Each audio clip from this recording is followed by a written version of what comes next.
Hi guys, இன்னைக்கு என்ன பார்க்க போறோம் அப்படின்னா வெள்ளங்கா இருக்குல்ல, ஸோ வெள்ளங்கா பச்சை மிளகா உப்பு போட்டு நம்ம பஜ்ஜி வச்ச மாதிரி சாப்பிட்டு பார்க்க எப்படி இருக்குன்னு டேஸ்ட் பார்க்க போறோம். அவ்வளோதான். பாருங்க, இப்போ ரெடி பண்ணிட்டு முதல்ல ரெடி வெட்டிங்க வேறு வயசு பாருங்களா, ஸோ இந்த சைடில் ஸ்ப்ரெட் போதும். இந்த கூட இருந்துச்சா இவ்வளோ தான்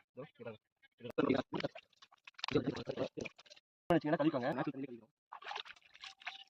பாருங்க உப்பு இது என்ன உப்பு கலர் சரியாக இருக்குது சீக்கிரம். ஸோ அடுத்ததான் மிளகா எடுத்துக்கலாம். கலந்து பிடிச்சி கலந்து பிடிச்சி போட்டுக்கலாம்ல.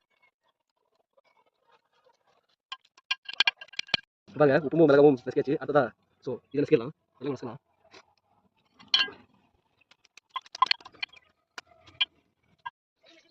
இது கொஞ்சம் பண்ணலாம் உடனே நசுக்கும். அதுக்கு நீங்கள் நல்லா முடிச்சு நாங்கள் சப்பாத்தி மாதிரி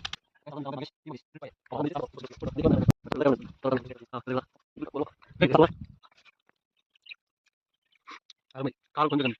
அது அருமையா கால் அதிகம் போட்டுக்கலாம்.